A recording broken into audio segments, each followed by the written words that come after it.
জয় গুরু, সুপ্রভাত। হরি ওম। ওম অখণ্ড সংহিতা বা অখণ্ড মণ্ডলেশ্বর শ্রী শ্রীমৎ স্বামী স্বরূপানন্দ পরমহংসদেবের অমৃতময় উপদেশবাণী, দ্বাবিংশ খণ্ড। কোনো মানুষকে ঘৃণা করি না।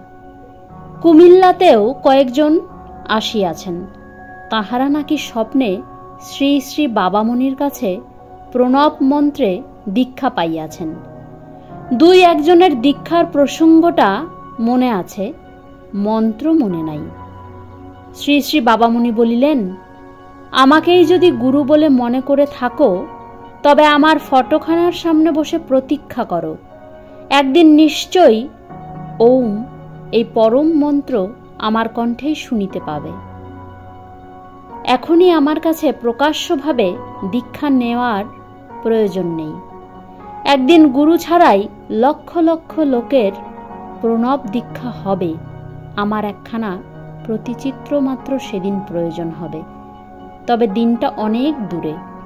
তার আগে অনেক কাজ আমারও করবার আছে, তোমাদেরও করবার আছে। ঈশ্বরের মঙ্গলময়ী ইচ্ছায় সব কিছু হবে। চালাকি করে, কৌশল দিয়ে বা প্রচারণায় কিচ্ছু হবে না। তোমরা আমাকে গুরুরূপে যদি পেয়েই থাকো, তবে অন্তরে অন্তরে সে ভাব পোষণ করো। বাইরে প্রচারের কোনো আবশ্যকতা নেই। কোনো মানুষের প্রতি আমার ঘৃণা নেই। জানবে, সব মানুষের কাছেই আমি এভাবে যাব। আমি যাব তোমার শতজন্মের বন্ধনকে খুলে দেবার জন্য।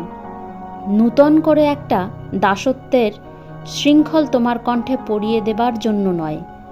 কৃতদাস দিয়ে আমার কোনো প্রয়োজন নেই। বিশ্বভুবনের মঙ্গলকারী স্বাধীনচেতা সৎ পুরুষ ও সৎ মহিলাদের কর্মোদ্যমকে উদ্দাম করে দেওয়াই আমার লক্ষ্য। শিকল ভাঙাই আমার কাজ, শিকল গড়া নয়। এজন্যই তুচ্ছতম মানুষটিকেও আমি ঘৃণা করি না। হরি ওম।